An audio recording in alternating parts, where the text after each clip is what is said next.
Joining me now, Matt fans, on this very special segment of Tri-State Wrestling, the evil Baron Mikel Donatelli, 252 pounds, out of Palermo, Sicily. And currently the Baron is one half of the Tri-State Tag Team Champions. But Baron, we're going to go back in history of Tri-State Wrestling, back a couple years to the beginning of Tri-State Wrestling. Way back when you were the tag team partner of Irish Red Walsh. You remember that? I don't want that name mentioned in my presence, and it's Mr. Baron Donatelli. You don't have to stick that evil in there, or when you talk about my partner, the terrorist, his name's Mr. Gaddafi. You understand? Well, I'll try to remember that, Okay. but let's go back when you were a tag team partner of Irish Red Walsh. This is wrestling history here. You can't change history. The wrestling books, the history books have been written in wrestling, and you can't change that. But back then, you were a tag team partner with Red Walsh. You were the top tag team in the Tri-State Wrestling Alliance. You were the #1 contenders for the vacant belt. And what happened between you two? Well, I carried the man for about 6 to 8 months. I'd go in there, win the first fall. The second fall, Walsh would want to go in. We lose the fall. He'd get pinned time after time. I'd go in there and win. If he wasn't holding his end up, what would you have done? I don't know. Well, Don Bruno was your manager at first, and he just left and sold you to Vicious Vanessa von Holkheim, who bought you with her daddy's money, and maybe that was part of your undoing. This is the United States of America. Nobody is sold. We seen the girl. Her mother and dad had a lot of money. They didn't want to give her any. We seen her hanging out in bars and on street corners. We took her in. She took care of us, if you know what I mean. We took care of her for a while. It went to her head. Now she's in Las Vegas somewhere. I don't know doing what, but I got a good mind. Well, despite all this complaining about Red Walsh, you were undefeated as a tag team. You were running roughshod over all opposition, and you very well could have won the Tri-State Tag Team belts once the tournament was formed. I couldn't wait to the tournament. I couldn't take no more of that Red Walsh. I had to get it down to him. We went up to his own school, his own church at St. George's last summer. He demanded any kind of match I wanted. So I says, here, Walsh, sign. He was so dumb he signed it without reading. And what kind of match was it, Hudson? It was a Sicilian strap match. Did you ever see me lose one of them? No, I haven't. Do you think you ever will? That remains to be seen. Don't you hesitate when I ask you. You say yes. Well, I got to be down the Who middle won the here. match? Who won the match? Well, you did win the match with a pin, a 5-count pin. 5 count. Well, let's go back. You're getting a little ahead of us, Baron, Okay. here. Okay, when Don Bruno was your manager, he did manage to get you a title match with Tri-State Heavyweight Champion John Hercules Gavin. Don't raise that name in front of me either. What are you trying to do? Make a fool out of me? That's the only blemish on my record. I took that guy in that ring, 6'6". He's bigger than me, stronger than me, pumped out, big wide shoulders, and a big mouth. I went into that match going by every rule there is. I gave him the beating of his life. And what's he do? Pull the trunks up to hold my shoulders down. And the dumb referee, 1, 2, 3. That's the only loss I have. Now, you can't blame Gentleman Joe Perry for that. I saw that 3-count. He outfoxed you. You charged into a corner. He did a handstand on a turnbuckle and maneuvered behind you and rolled you up. 1, 2, 3. There was no ifs, ands, and buts about it. The angle you had sitting down below the ring at that desk, 8 or 10 feet away, you couldn't see, but I could feel that hand on my tights holding me up. Guido was there too. Guido Mongol, Guido. my guest color commentator, he saw it exactly the way I did. You keep pulling the skeletons out of the closet, don't you, Hudson? Where's the Mongol now? Have you seen him come around Tri-State anywhere? Well, that doesn't mean anything. The Then Mongol we has ran him business. out. The man is an entrepreneur. He has other business interests. Wrestling isn't his whole life. He's a very religious man. Well, we won't get into that now. He Religious works man. with the 700 Club and things like that. Wrestling isn't his whole life. Well, we threw him out. You can make up whatever excuse you want. You don't see him sticking his nose in where it doesn't belong anymore. Now, who else you want to talk about? Okay, let's get to the breakup of you and Irish Red Walsh now. Red was wrestling Mr. K on television, and you felt, in your opinion, which you told us at that time, that he wasn't rough enough on Mr. K, so you ran in and gave him a pile driver. Mr. K, or whatever his name was, has no business in this profession. This is a profession for men, not young punks that weigh 220, 230 pounds. They got to be taught a lesson. And if he would have come back afterwards, it would have maybe wised him up. You don't put a bum like that in that dumb Walsh sleeper that don't work anyway. You pile drive him, you bust his neck, put him through the ring, and let him wake up the next day in traction. That's the way it is. Everybody should know that. I mean, this guy's supposed to be your friend, your tag team partner. You run in and blindside him, and you give Walsh a pile driver when you were headed for the Tri-State Tag Team Championship. I mean, that doesn't make sense. Headed for it. What's this? What's this? Well, you would have had it with Red Walsh. I have it now with a man I can trust. I could turn my back. A Libyan you know. could trust? It doesn't matter where he... What country are you from? The old U.S. of A. The United States is made up from all the other countries. So he came from Libya at one time. I come from Italy. I don't know where you come from. You and that relative of yours that used to like Gomer Pyle, Rock Hudson or whatever his name was. Don't worry about it, huh? I got the belt now. That was my goal. I'm there. What more you want me to say? Yeah, but how did you win the belt, so? We won the belts. What's the difference? They're here, ain't they? And how are you holding on to the belt? Some of the tricks, look, at the time you threw Gentleman Joe Perry out of the ring for no reason, you almost killed that poor guy. He's not a wrestler. I accidentally bumped him and he fell over his own clumsy feet. What can I say? Yeah, bumped. Yeah, he sent him for a loop. He sailed through them ropes like a guided missile. The only trouble is he hurt his ankle, not his head. And some of these other things you pulled, especially that match down in Elizabeth, Pennsylvania, when you're in the third fall of that tag team match with the American Patriots, when you Siegel threw that fire into the eyes of Bill Fishinger. American Patriots? These guys are way down here, we're way up here. That's the differential, that far. You know, like your brain and a pea, the same thing. They shouldn't be in that same ring with us. They come in there, they're strutting around, they had nice looking clothes. That don't make you a good wrestler. They give a couple of little American flags that they stole at the cemetery to the kids, and they're all happy. But did they win the titles, Hudson? Well, let me remark on that match a little bit. For the fans that didn't see the match, it was in the third and deciding fall in Elizabeth, Pennsylvania, at the Elizabeth Ford Junior High School.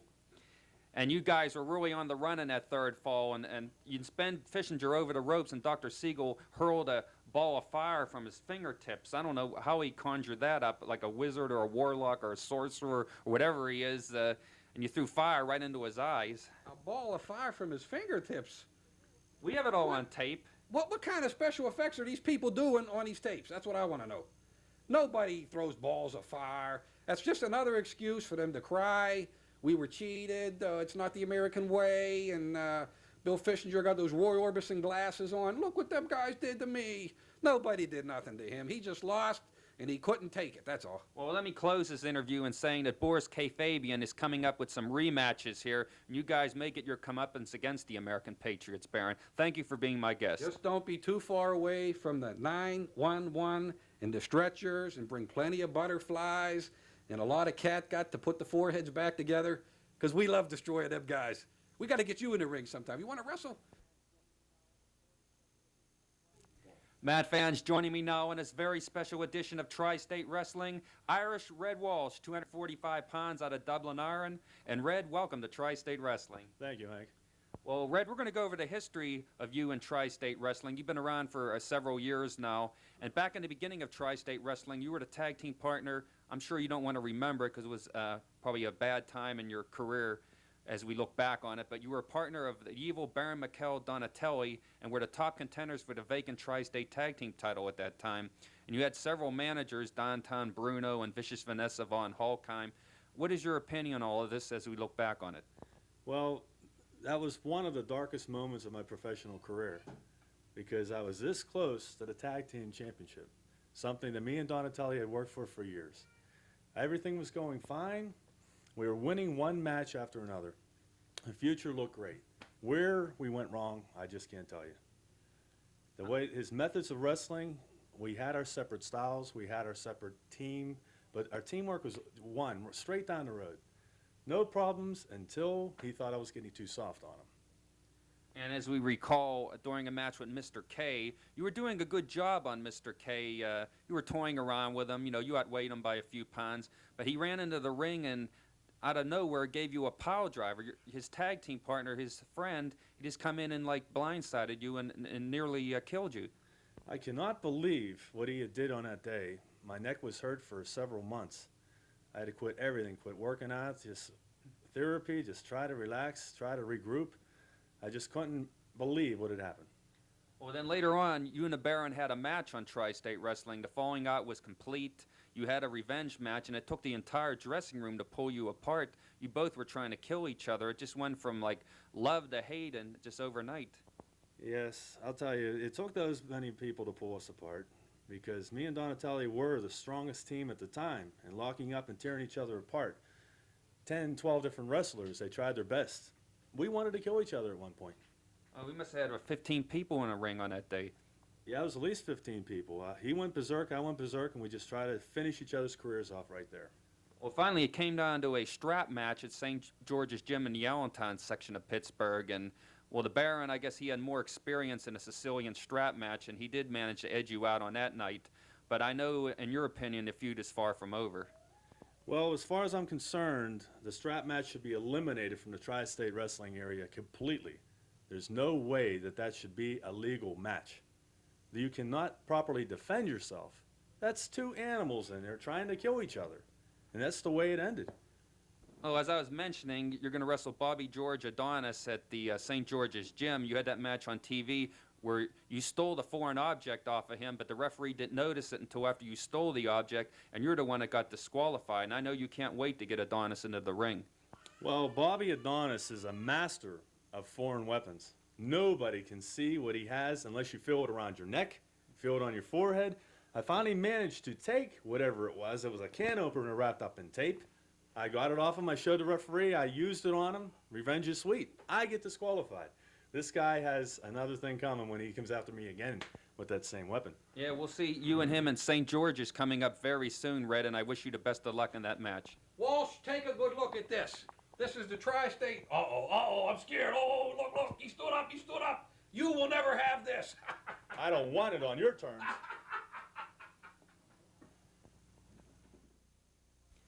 Joining me now, Matt fans, on this very special edition of Tri-State Wrestling, the sadistic Dr. Sam Siegel. You're a doctor. I mean, don't you know that cigars and cigarettes cause cancer? I mean, even your secondhand smoke. Ugh. I don't want to gag on that, you know. Hudson, I thought you were banned from doing interviews with us. What's the story here? How come you're back?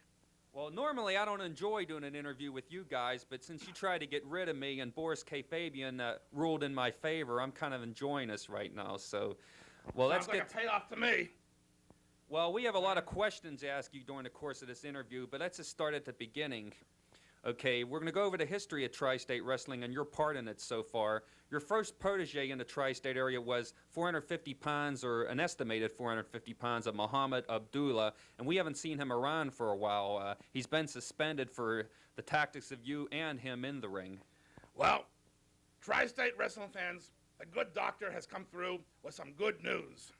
Muhammad Abdullah, 450 pounds from Nigeria, who was suspended in October due to that gentleman, Joe Perry, that idiot referee. He was suspended indefinitely, and I think John Gavin was behind it. But he was suspended. And being the rule-abiding person that I am, I went by the book and had him reinstated as of March 1st into the Tri-State Wrestling. He will be in upcoming events in the Tri-State Wrestling area as soon as we can find some idiots to sign the contracts. So all you Cy Youngbloods, you T.C. Reynolds, you Bill Fischinger, the Patriot, you John Gavins, come on, sign the dotted line, make my day, just sign the contract. I noticed you didn't mention one name, and that was the Sicilian Beast, who really gave Abdullah a hard time in one match at the South Park Fairgrounds and another match at St. George's Gym, which was televised on Tri-State Wrestling. Both matches, you interfere when Beast had him, I believe, in a sleeper hold. You came in and broke up the hold and got your man disqualified. I believe he should have been suspended, and he shouldn't have been reinstated. First of all, Hudson, that's not a sleeper hold. That's a choke hold. He was cutting the air off he couldn't breathe. That's right. He was cutting the air off. He couldn't breathe. I went in to protect. Shut up, I'm talking. I went in to protect the man. It was my job as his manager to protect him. He doesn't speak English. He's from Nigeria, from the continent of Nigeria. Or, I'm sorry, from the country of Nigeria. And he's new to America. He didn't understand what was happening. All he knew is the lights were going out, and the doctor had to save him. No, that was a sleeper hold. The match up in St. George's, Bobby Hurricane Hunt was with me, one of the all-time great junior heavyweights, commentating with me on this match, and he called it a sleeper hold, too. Bobby Hunt should have retired years ago, and he should stay retired. He don't know a sleeper hold from a choke hold. That was a definite choke hold. I went in to save the man, and what happens? He turned on me. Sicilian Beast turned on me and hit me, just for trying to protect my man. Well, enough on And he Muhammad hurt me, too. Abdullah. Now you have I guess you're proud you have the Tri-State Tag Team Champions in your fold, the Evil Baron Mikel Donatelli and Ahmed Abdul Qaddafi, the Libyan terrorist. But Mr. Gaddafi, what'd I tell you about that terrorist? You don't know nothing for sure. You say Mister. Well, I'll ask And Boris. leave that evil off my name, too. And all you fans, we don't want to hear that USA chant either.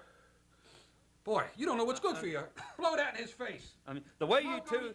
Smoke only gives that cancer to laboratory rats like you. That's Not right. us. We're men. Well, the way you men have been holding on to the tag team belts, especially that match down in Elizabeth, Pennsylvania, at the Elizabeth Forward Junior High School gym You against wanna the hear something American ridiculous? Patriots. There's a rumor going around that I threw a ball of fire in Bill Fishinger's eyes. Now, is that something ridiculous, or is it a ball of You fire? have it all on film. What am I, a gas stove? Boom, a ball of fire. The guy tripped.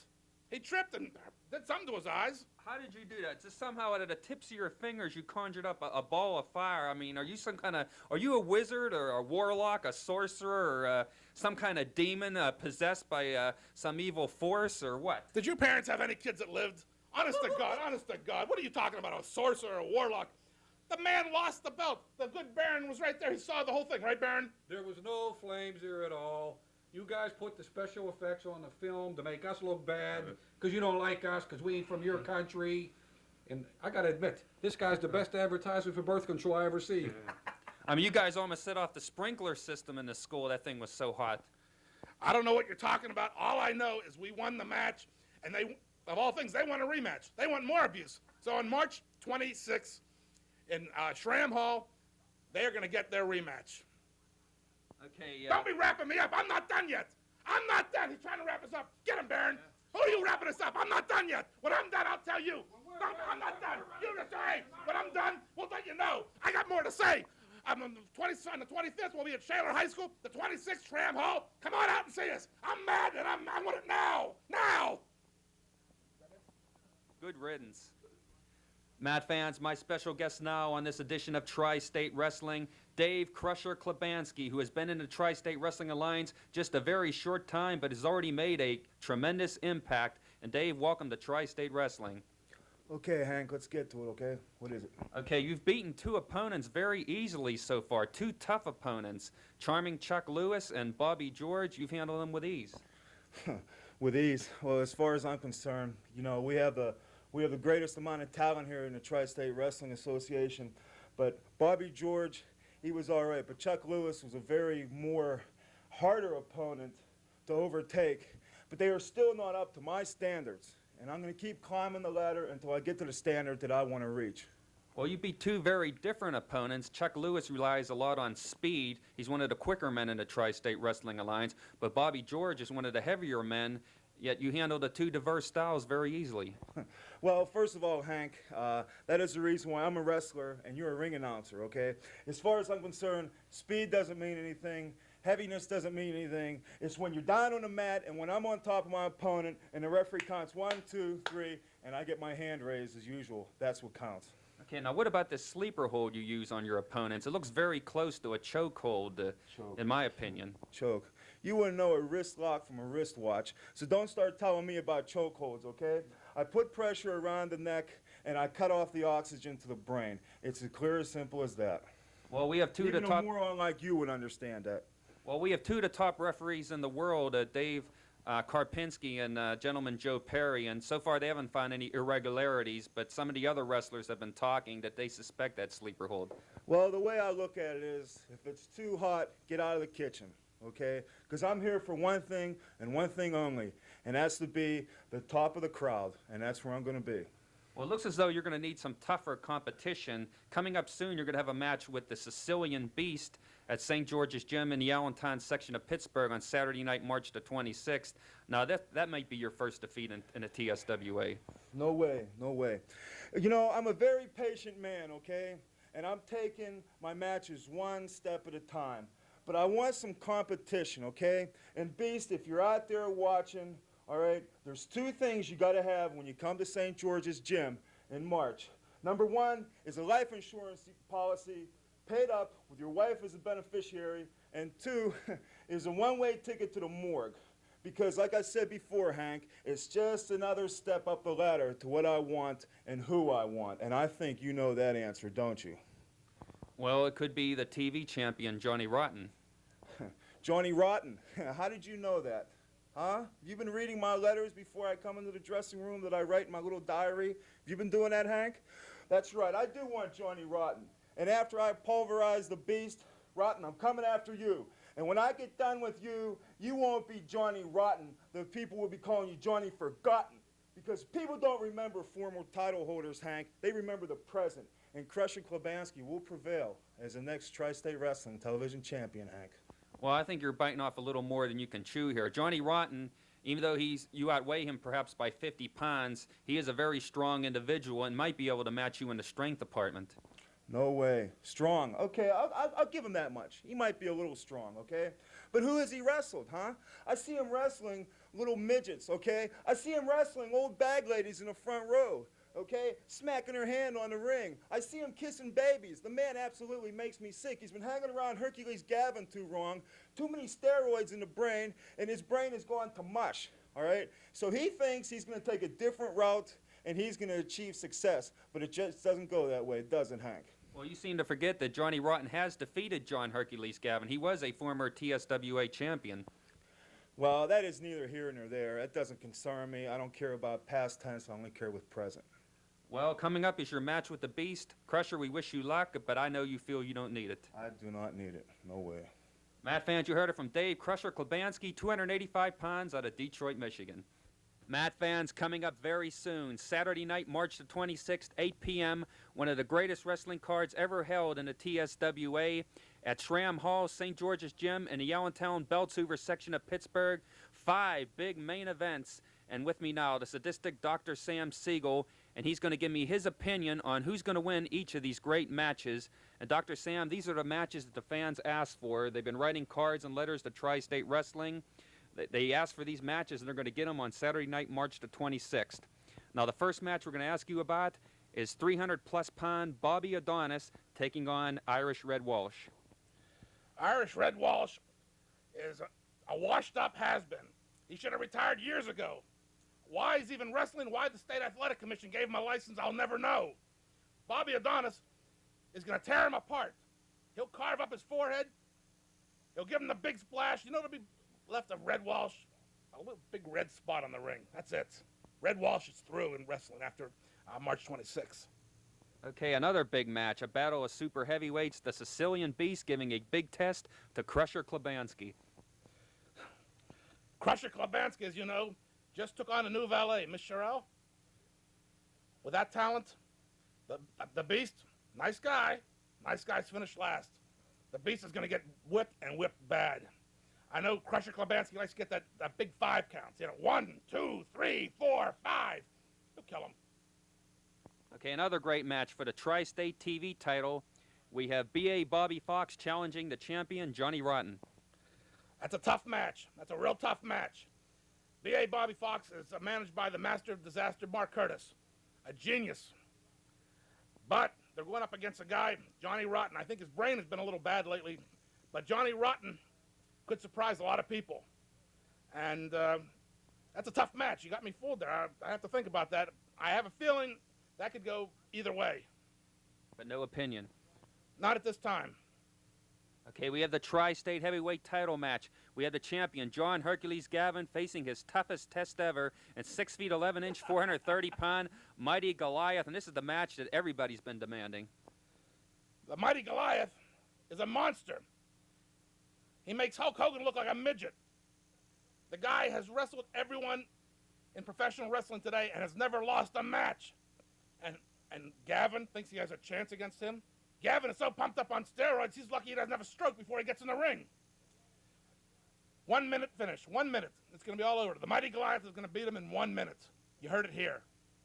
That remains to be seen, but we saved the best match for last, the one you really get pumped up for the Tri-State Tag Team Championship. The Libyan terrorist Ahmed Abdul Qaddafi and the evil Baron Mikhail Donatelli, managed, of course, by this man here, the sadistic Dr. Sam Siegel. They will oppose the #1 contenders, the American Patriots, the California kid T.C. Reynolds, and his partner Bill Fishinger. And that's Bill Fishinger, the one you threw a ball of fire in his eyes at Elizabeth, Pennsylvania. You know, Hudson, we've gone over this back and forth a dozen times. You've called me a warlock. You've called me all kind of names. I don't throw fire. I don't know where you're getting this nonsense, throwing fire into someone's eyes. I'm a manager. I'm a doctor. I heal. These hands heal. They don't throw fire, you idiots.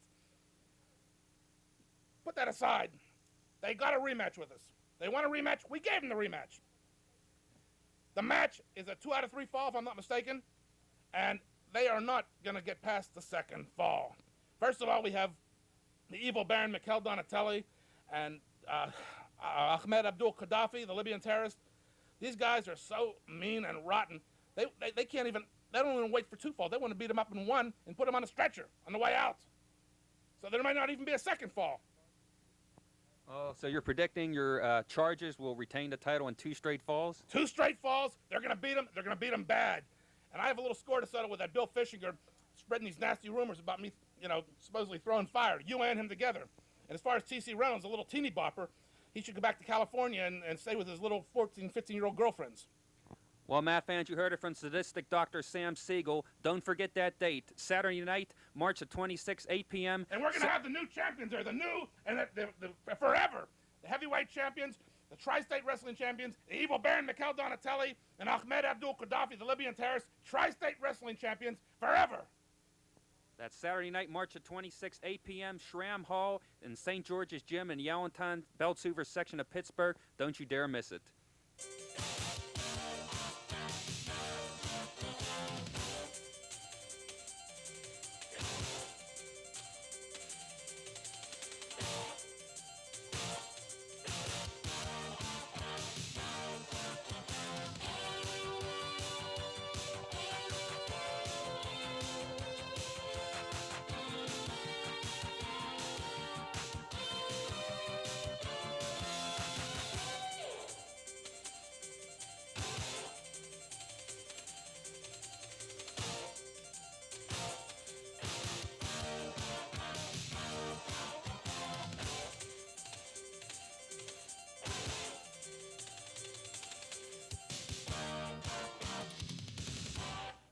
Well, Matt fans, that just about does it for another exciting week of Tri-State Wrestling. I hope you'll join us next week for more Action Unlimited. This is Hank Hudson, along for my colleague Frank Allen, saying so long from ringside.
Matt fans, we begin to go... Wait a minute, Hank. First of all, I'd like to correct you on a massive error that you have made. I am not from Detroit, Michigan. That is Johnny Rotten's hometown, and I wouldn't even be caught having a post office box in the same town that man is from. I'm from Pittsburgh, Pennsylvania, so get it straight next time, okay?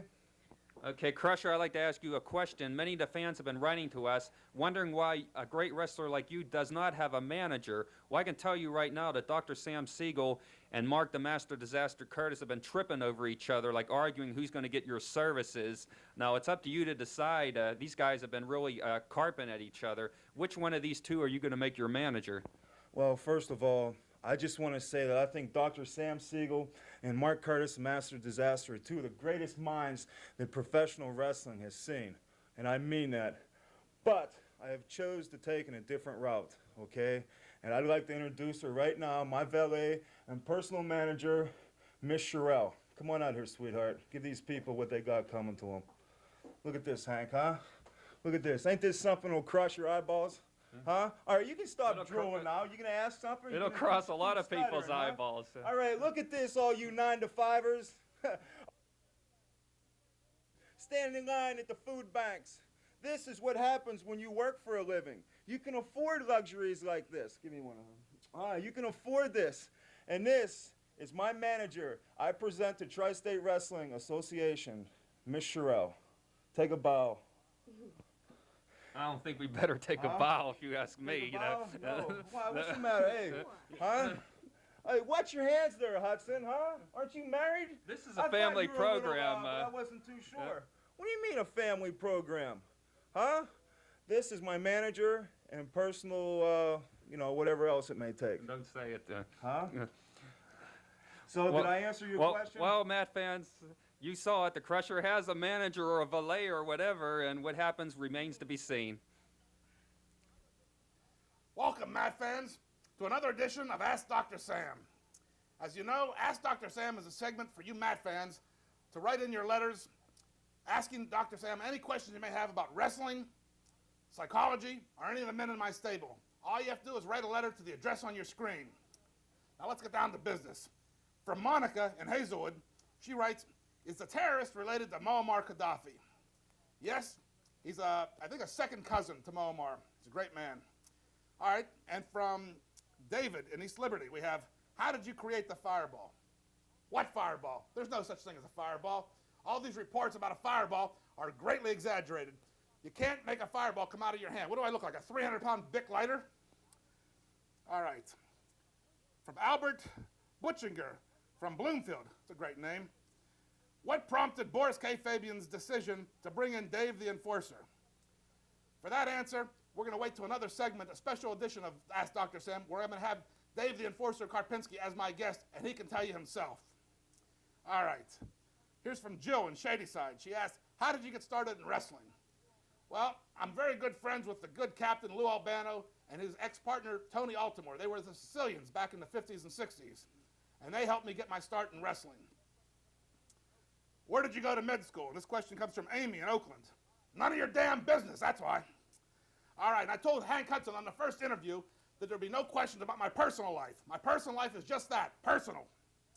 All right, from Scott in Northside. He asked me, why are your men so mean? Psychologically speaking, of course. Well, let's start with Muhammad Abdullah from Nigeria. He was brought up in the jungle. The man's an animal. He doesn't know any better. Then we go to the evil Baron Michele Donatelli from Palermo, Sicily. The man who's brought up in Sicily, and you know what goes on down there. You got to fight for this existence. And then we go to Ahmed Abdul Qaddafi, the Libyan terrorist. Born in Tripoli, Libya, but raised in the United States, the son of an American diplomat.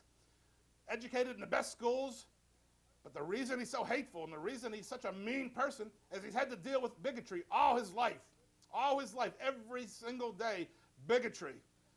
So it just goes to see, these men are mean. They have very, very good reasons to be mean. And, a letter from our great champion, John Gavin. What? He says, were you born brain dead, or was that self-induced? Everyone's a comedian. Everyone's a comedian. Well, until next time, keep those cards and letters coming. This is Ask Dr. Sam. See you later. Welcome, my fans, to a special edition of Ask Dr. Sam. Tonight, with me is Dave the Enforcer Karpinski. He's been brought here by League President Boris K. Fabian Jr. to be, more or less, the enforcer, like his name says, in helping curb the stem of rule breakers in the tri-state area. My own opinion is the reason he's here is that Gentleman Joe Perry, the #1 official in the Tri-State Wrestling Alliance, I call him Jerky Joe, just couldn't get the job done. What are your thoughts?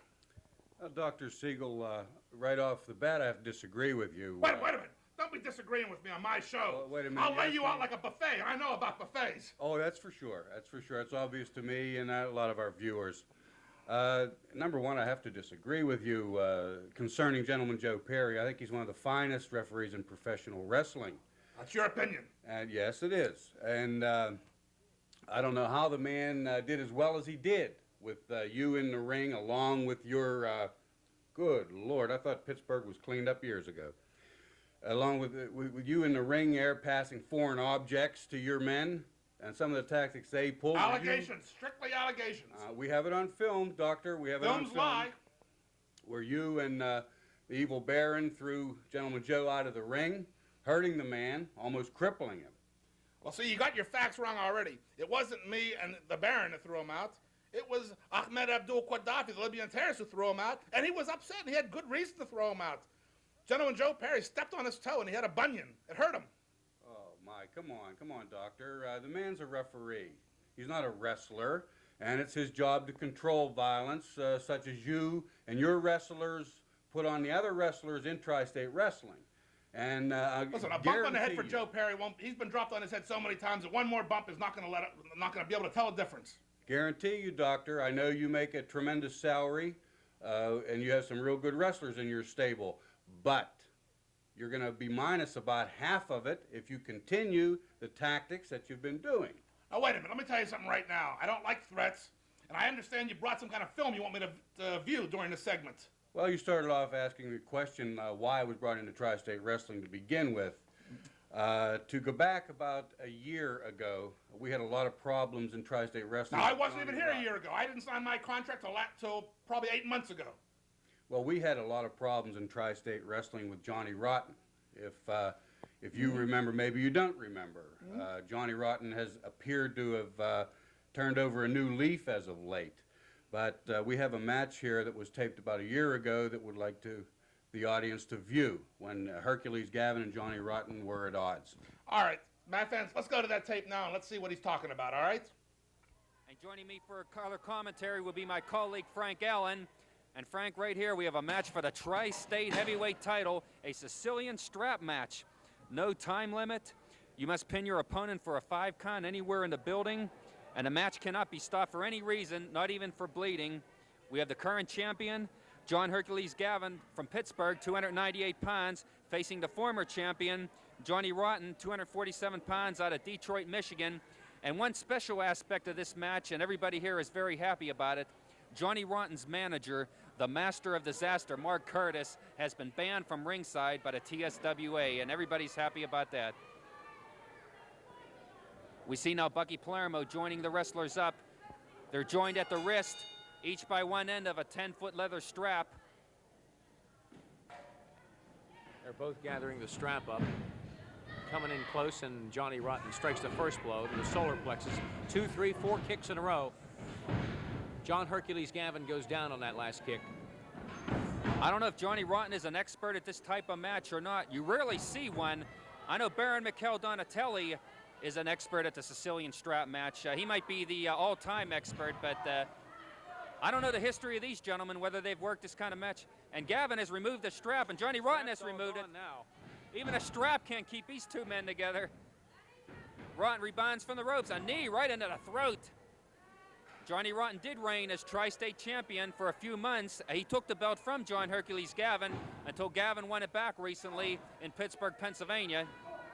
Johnny Rotten trying to regain the title for the second time from the great champion John Gavin.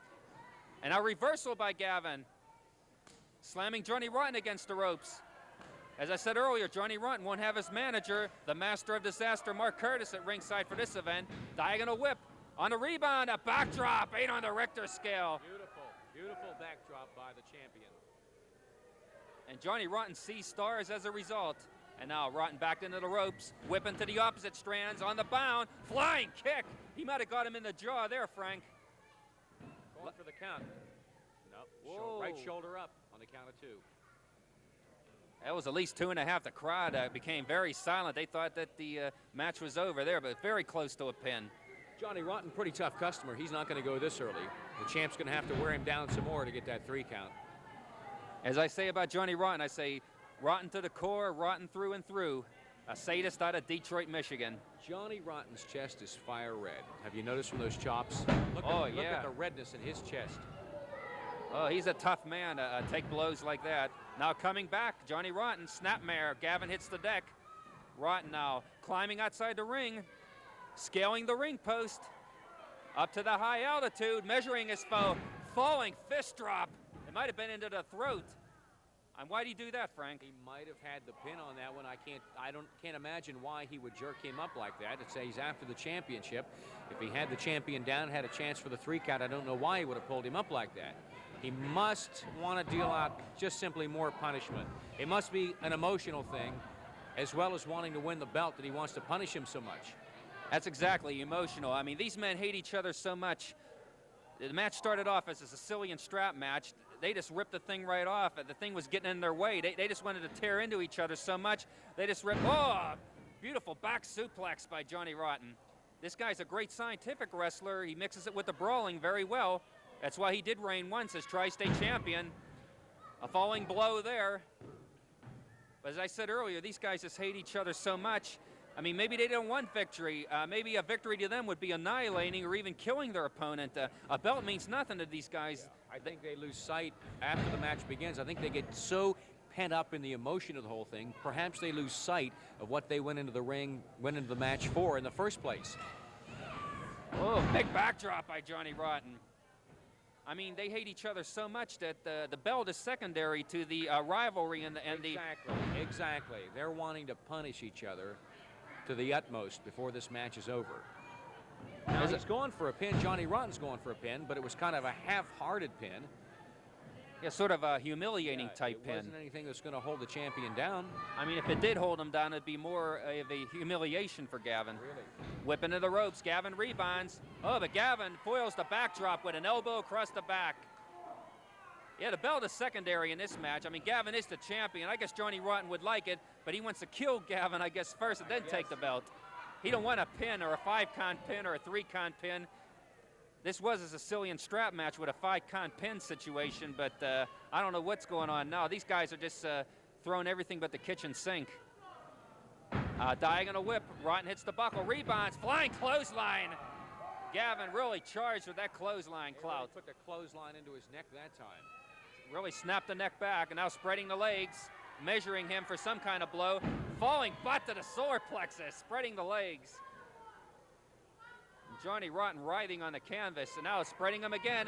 Roll over cradle by the champion. Yields only a 2-count. Our referee for this event, Bucky Palermo of the Pennsylvania State Athletic Commission. We got the best referee available for this event, the best one in Pennsylvania. And now Gavin hoisting Rotten. Full body slam. Big slam that time. Our champion displaying some of his power with that slam. Oh, he didn't slam him quite hard enough because Gavin rebounded for an elbow drop endeavor, but Johnny Rotten rolled aside just in the nick of time. And now the momentum has changed. Johnny Rotten on the offensive. This match back and forth, nip and tuck. The Tri-State heavyweight title on the line. Knee drop square into the throat by Johnny Rotten. Comes a press. Nope, press no good again. Oh, it's going to have to wear the champion down a little bit more, I think. It's going to take a lot of punishment on both men's part before finally one of these guys is put down for a 3-count or a 5-count. As I said, I'm not sure what the rules are in this match now. It was supposed to be a strap match, and these guys just ripped it right off early in the event. Well, backdrop endeavor, sunset flip by Gavin. 1, 2, oh. I think even though the strap's gone, I think the same rules are going to pertain here, and I really don't think the strap means all that much because these two guys want to fight each other. They're going to stay in there with each other and fight. Yeah, usually a strap match is when one wrestler is trying to escape too much from the other wrestler, and they want to keep them both together. Both these guys are after each other, so losing the strap is not going to make this match too different than it originally started. Whoa, military press, oh my! Rotten trying to escape in midair, but I think he better just go wherever Gavin wants to throw him. Oh my! That's a long way down. Oh, he bounced a foot from the canvas after that military press body slam. Now, Gavin's around 6'4", 6'5", and he had him arms extended over his head, so he had to be 7.5 to 8 feet into the air, and gravity took his course there. He headed to the canvas at an acceleration of 32 feet per second. And now they're both outside the ring, but Rotten's rolling back in. He's still trying to regain his bearings after that slam. Johnny Rotten on his bicycle now trying to buy a timeout here. He's pleading for mercy, but he never shows any mercy toward Gavin. I've seen enough of their clashes. But you notice Johnny Rotten didn't stay out of the ring and take the count. He went right back into the ring. He wants to fight. Well, Gavin did go out after him, but playing possum there, Johnny Rotten, a low blow. Now definitely in the driver's seat, Johnny Rotten. Gavin, a two-time tri-state heavyweight champion and the current champion, has his work cut out for him this week against his arch rival. Excellent horizontal suplex. Gavin stretched out. He's going up to the top, it looks like. Bucky Palermo telling him, no, don't do it. No, don't do it. Will he or won't he? Yes, he's going to do it. Oh, my. Leg splash from the top of the ring post. This pin could be a mere formality. No, he didn't get it. That's enough to beat 99.44 foes there percent. That hurt my throat, and we're a good 12 feet away here. Give Gavin credit for that. The normal wrestler couldn't survive that kind of blow from the top of the ring post. 94 and 44, 100% of the wrestlers couldn't survive that. And now Rotten throwing Gavin from the ring, and Gavin's still shaking off the effects. A leg splash delivered from a leap from a ring post. And Johnny Rotten weighs 247 pounds. Now they're outside the ring here, fighting on the floor right in front of us. We've got an excellent view of this, just a few feet away from us. They're out, and Bucky Palermo is giving them the count. He's given both of them the count. I think we have too excellent a view. I don't like it. They have a 10 count within which to re-enter the ring. Johnny Rotten just rolled in, so he did beat the count. They got in at 8.5. I thought they were going to come over here, Frank. I was getting ready to head for the tall timber. Now Gavin making a comeback here. Who would ever thought after that leg splash from the top of the ring post he could have survived? Flying mare across the ring. Bealed him hard. Now the pace is starting to slow down, Frank. I think these guys are finally starting to wear out. Yeah, well, they've been going at it hot and heavy since the opening bell. I can understand that. However, you never know when somebody's playing possum and wants their opponent to think that they're out of gas. And Johnny Rotten is just a man to play possum. He's done that in the past. He doesn't have Mark, the master of disaster, Curtis, his manager at ringside. Handstand and a reverse splash by Gavin. 2.5 count.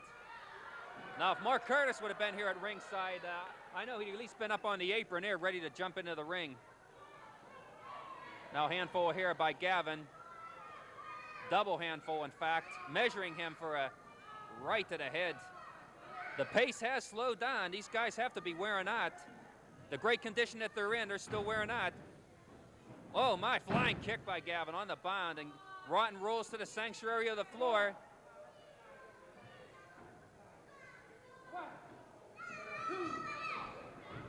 And now Gavin coming out after Rotten at ringside. Uh-oh. Head for the timber. Oh, I thought they were coming our way. Yeah, I thought we had them. I mean, these two will smash a ringside table with ease. Bucky Palermo's giving them the count again, and they're both on the outside.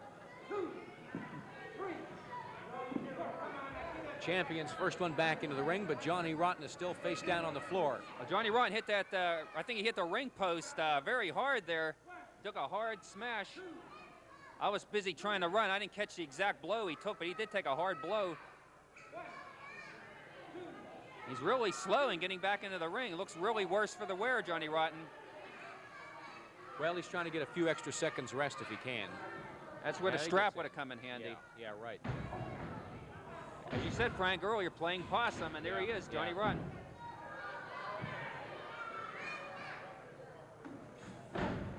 Oh, a hard right since Gavin. The champion comes out now. Johnny Rotten's the run of the ring, and the champion is now down on the floor. That blow sent a 298-pounder flying over the top rope and a jump into the solar plexus by Rotten. That foot landed hard into the midsection of John Gavin. Referee Palermo really got his hands full here. They've been outside the ring a half a dozen times maybe in the last 3 or 4 minutes. They're on the apron battling. They're still not in the ring. Still battling on the apron here. Throwing everything but the kitchen sink here. Now a fireman's carry back into the ring. And he got right before the 10 count. They ring the bell. I do believe that right at the count of 10, Johnny Rotten fireman carried Gavin into the ring, and Gavin may have beat the 10 count. We'll have to wait for the official word. I'm feeling that must have happened because he was ready to count 10, and then Gavin made it into the ring. So I think that's what you're gonna find out happened. Our ring announcers are a little reluctant to enter the ring, and I can't blame them. I know you've done some ring announcing, Frank, and I know you gotta really be wary sometimes. Eyes in the back of your head sometimes, right? All right, that was a good match. Good rough and tumble match. I liked it. But what does that have to do with me? I wasn't involved in that match. I wasn't even in the area at that time. Yeah, I'm getting to that, Doctor. All right. When I was originally contacted by the President Fabian, I viewed some tapes that he sent me of some of the things that Johnny Rotten had done. And I didn't feel as if my presence was warranted here at Tri-State Wrestling. I thought that Gentleman Joe Perry could handle any problems that arose at the time, the way I looked at it. Contacted me a few other times when you came on the scene. Your first wrestler, Abdullah. Muhammad Abdullah, right. Man was totally vicious. As a matter of fact, he was suspended. Indefinitely. But I think Gavin was behind that. Gavin did not want to wrestle the man and had him suspended. I think he had his finger in the till there and was shuffling some money off to Boris K. Fabian, just between you and me. Well, that's not my end of it. That's neither here nor there. My job is officiating the matches. By the way, not to interrupt you, but I just was told during that tape when it was showing, I was just told that I should be a little nicer to you. Why, I don't know, but they said that you saved me $1,000. And do you remember the match back in, I guess, October, when Gentleman Joe Perry was refereeing a match with the Terrorists against John Gavin and T.C. Reynolds, and Goliath came in. Gentleman Joe, that idiot, fined me $1,000 for Goliath coming in the ring. I had nothing to do with it. I liked it, but I didn't have anything to do with it. And I was told that you came to my defense and saved me $1,000. So I want to thank you publicly at this time. Well, Dr. Siegel, I didn't do that to save you $1,000.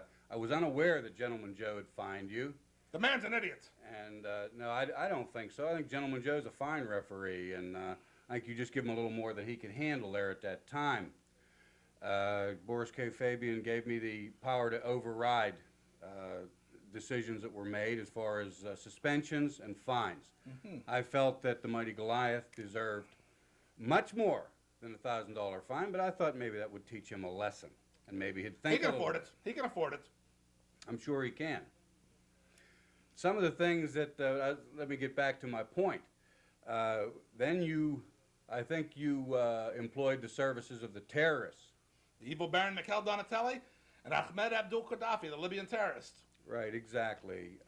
And I have observed you passing foreign objects during their matches. Why do you always start this with me? I am a doctor. I am not the kind of person who's going to hand a foreign object to my men. They don't need me to handle foreign objects. They can beat their opponents without any help whatsoever. Well, I have to agree. They're good wrestlers. Both those guys are good in their own right, single matches or tag team. Why they resort to that, I don't know, but I'm here to stop it. And I guarantee you they will stop. Well, I guess you're here for a job. You got a job to do. I wish you the best. And, all I can say is I don't know why you're looking at me at all this time.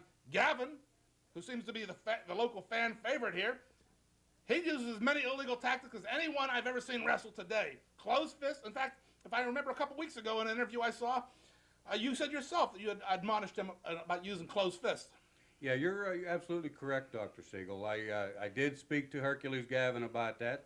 Hercules Gavin, up to the past few months, has been a gentleman in and out of the ring at all times. Very scientific, tremendously strong, can handle any opponent. He has befriended Johnny Rotten as of late. And, everyone thought that, well, here we go. We're going to have a couple real good scientific wrestlers, but it appears to be going the other way. Yeah. You say that you're telling me right now that Johnny Rotten is bringing Gavin over to his way of wrestling. That's the way it looks to me, Dr. Siegel. There's nothing wrong with that. John Gavin doesn't have the brains that God gave him. Johnny Rotten will teach him some things. Well, I'm not here to agree with that, that's for sure. I'm just trying to stay as biased as I can about this whole thing. The only thing I'm concerned with is wrestling in the ring. I don't care what you do. By the way, as a concerned citizen, could I ask you a question, Doctor? Fire away. Since you've gotten Johnny Rotten under contract, do you have any... What? Don't you have Johnny Rotten under contract, Doctor? I believe I told you at one time, personal questions are out. This is about wrestling, not about my personal life. This interview is over. I'm done. That's it. I'm through with it. That's it. What did you do to Dr. Sam Siegel? You referees in Tri-State Wrestling make me sick. You got the audacity to come out here on this fine gentleman's show and keep agitating him till he gets upset. He's over in the corner crying. Wait a minute, Baron. Just calm down. All I did. What do you mean calm down after what you did? Now, all I did, Baron, was ask the doctor a question. I asked him, I saw him the other night down north side at one of the finer restaurants down in the north side, the lower north side, with Johnny Rotten. I was sitting 3 tables from him, okay? And they were real chummy. And they were talking business over. After their meal, they left as good buddies, and Dr. Siegel picked up the tab for the dinner. Dr. Sam Siegel, as all you wrestling fans know, is a big humanitarian. He probably seen a couple of beggars outside and brought them in for a hot dog or something, and who they resembled. Well, maybe it was, who'd you say it was? Johnny Rotten. Maybe it was. Used to be a good friend of mine, but maybe he was down there begging to get a couple nickels or dimes to buy a hot dog. And I'm sure if he was Sam Siegel, the big humanitarian he is, big neurosurgeon, famous worldwide, I'm sure he did buy him something to eat. What of it? Well, you know, they don't have a contract supposedly. That could be collusion. There's a lot of important matches coming up with Tri-State Wrestling. And we won't put up with any money changing hands from managers to wrestlers who are not under contract with one another. If that's collusion to you, a man with a heart that that man has, and all the money he has wanting to share it with some of these poor beggars that can't afford to eat because they're wasting all their money on steroids, that's your opinion. Humanitarian. Oh, come exactly on, right. Baron. Save the seals. He's in everything. He's involved with everything. Oh, wow. I can tell he's your manager. Being as you're here, Baron, could I ask you a couple of questions? Would you allow that? How loaded are they? I seen what you did to him. Never loaded. All right. Never loaded. All right. Your match with you and your partner, Abdul Gaddafi, the Libyan terrorist, when you wrestled the American Patriots, okay? You remember it well, I see. But you split Bill Fishinger's head wide open during that match. Which time are you talking about? Every time we get in the ring with them, the doctor's putting in the stitches and putting on the butterflies, and they're crying for this reason they lost. They're crying for that reason they lost. Next time they want you to referee. The next time they want Joe Perry to referee. The next time they want Bucky. It ain't the referee. We're just too tough and too good. When are they going to face up to it? Your manager split T.C. Reynolds' head wide open against a ring post, one of the ring posts there. What I don't understand, you did mention the word humanitarian. After the match, Dr. Siegel went back to the dressing room and stitched both of those guys up, who are supposed to be his mortal enemies. And the fireball incident. What? The fireball incident where Dr. Siegel threw the fireball in Bill Fishinger's That's some little eyes. things we used to get in the 5 and 10 store when we were kids and eat them. Come on, Baron, come on. You know exactly what I'm talking about. You guys are touching up the tapes. I see what you're talking about. Come on, Baron. I did see Dr. Siegel back in the dressing room at that time. He held cold compresses on Bill Fishinger's eyes until the eye specialist got there to take him to the